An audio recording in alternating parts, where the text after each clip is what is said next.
젊은이 교회 할 줄 몰랐는데 네 하게 됐습니다. 이명철 청년이라고 합니다. 젊은이 교회에서 예배에서 제가 만난 하나님을 소개하고 젊은이 교회에서 누린 것들을 간증할 수 있는 기회가 주셔서 감사합니다. 부디 저를 통해서 하나님을 알게 되고 젊은이 교회가 얼마나 좋은 교회인지를 알게 되는 시간이 되었으면 좋겠습니다. 어렸을 적 저는 교회를 다녔지만 중고등학교 때부터 교회를 출석하지 않았습니다. 고등학교 시절 남들보다 가정 형편이 좀 부족하고 소심한 성격이었지만 남들보다는 똑똑하다고 자만했던 시기였기 때문에 전 당연히 하나님 같은 비현실적인 것은 존재하지 않았고 삶의 목표는 대학을 졸업하고 안정된 직장에서 늦지 않게 결혼해서 평범하게 사는 것이었습니다.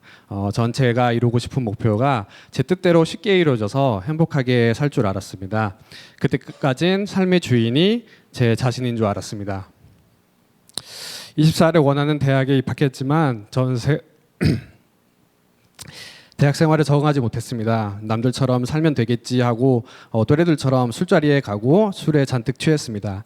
그렇지만 학교 친구와 선배들과 잘 어울리지 못하였고 모든 것이 실증이 났습니다.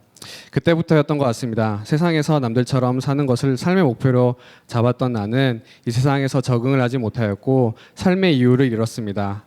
남들보다 비교해 부족한 것처럼 느껴졌고 초라하게 느껴졌습니다. 그때부터 우울증이었습니다. 너무나 아파서 매일 밤에 자지를 못했습니다. 잠이 너무 오지 않아 혼자 술을 마셔보기도 했습니다. 그렇게 해서 6개월을 어둠 속에서 보냈습니다. 전 삶의 이유가 없었습니다. 모든 것이 싫었고 의미가 없었습니다. 그리고 좋지 않은 생각도 몇 번 했습니다. 그때 우연하게 이 젊은이 교회에 오게 되었습니다. 어렸을 적 교회를 다녔던 기억과 친구가 있었던 젊은이 교회에 아무 생각 없이 다니게 되었습니다. 설교 시간에 이해되지 않고 그 시절 젊은이 교회들이 다 낯설고 어려웠습니다.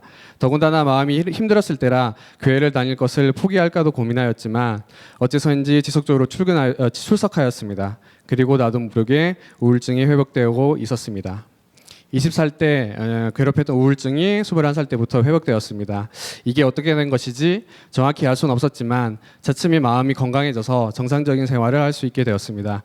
그때부터 전도사님의 권유로 우리 교회 유치부 교사로 봉사를 하게 되었고 전도사님이 선물해 주신 성경책을 혼자서 읽어보았습니다. 그리고 그해 여름 젊은이 교회에서 하나님을 만났습니다. 정력 집회 시간에 남들보다 죄가 나서 콧물 쏙 뺏는 경험을 하였습니다. 확실히 20살 우울했을 때와 다른 눈물이었는데 나중에 친구한테 그것이 회개라는 것을 알게 되었습니다.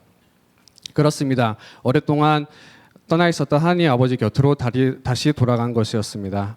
그때 성경책을 읽으면서 내가 세상 끝날까지 너와 함께 있으리라 라는 말씀에서 예수님이 함께 하심을 알았습니다. 이 세상은 혼자가 아니라 보이지 않는 누군가와 늘 함께 한다는 것을, 그리고 잃어버렸던 삶의 이유를 되찾았습니다. 삶의 이유는 내가 아닌 하나님을 위해서 살아가는 것이었습니다.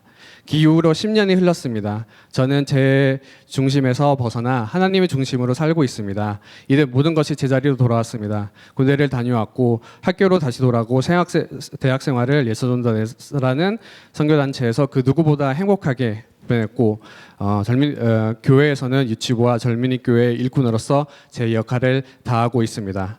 대학을 무사히 졸업하고 사회에 진출했습니다. 청년의 10년 동안 하나님과 함께한 수많은 기쁨을 다 나열할 수 없을 것입니다.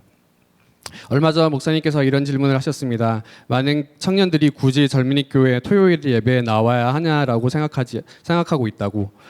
저 또한 마찬가지로 어떻게 하면 젊은이 교회의 필요성을 알려줄까 고민했습니다. 아직 젊은이 교회를 모르는 청년들에게 자신 있게 권하고 싶습니다. 내가 10년 동안 청년의 때에 내가 하나님을 어떻게 만났고 이러한 하나님이 나의 수많은 기도를 들어주셨고 도움을 주셨다고 수많은 기도의 응답을 받았습니다. 전 넉넉치 않은 형편이었지만 하나님의 도우심으로 고등학교 그리고 대학교 때 수많은 장학금을 수여했고 전교 각종 수련회비, 선교비를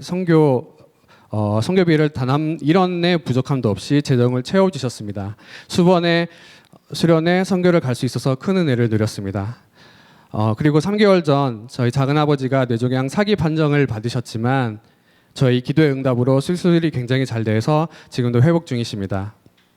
내가 가장 사랑하는 가족, 학창 시절 어려운 형편에 서로가 힘들게 했던 시간이 많았지만 이제 누구보다 서로를 사랑하고 이제 온 가족의 구원을 기도하고 있고 실제로 저희 여동생과 부모님이 이제 새송전에 함께 가서 예배를 드릴 수 있을 것 같습니다. 이 모든 것이 하나님이 함께 하셨습니다.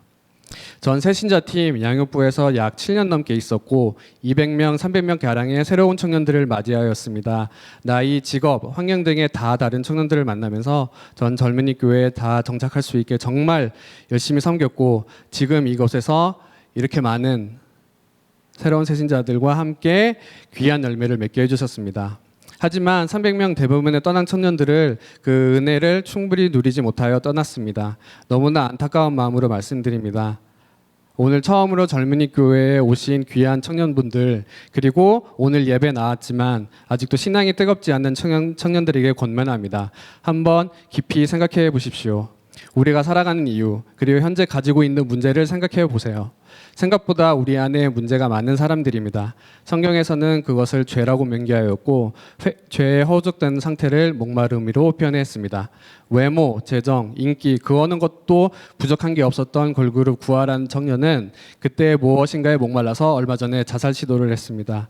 마찬가지로 저와 우리 청년들은 이 목마름을 해결할 우물이 필요합니다. 그리고 저에게 말하지 않는 우물가가 젊은이 교회였습니다. 젊은이 교회에서는 저뿐만 아니라 이렇게 많은 청년들이 삶을 바뀌어 소망을 가지고 살아갑니다. 오직 젊은이 교회에서 청년들이 모여서 이렇게 각자 하나님을 나눌 수 있고 말씀을 배울 수 있고 교제할 수가 있습니다. 신앙생활은 절대로 혼자 하는 것이 아닙니다. 젊은이 교회를 소중하게 생각해 주셨으면 좋겠습니다. 시간과 노력을 젊은이 교회에 드려 주십시오. 내 전부를 드려도 전혀 아깝지 않을 주님, 저처럼 하나님을 이곳에 만나게 되고 삶이 바뀌고 기도하고 원하는 모든 것들이 이루어질 거라고 믿습니다. 아멘.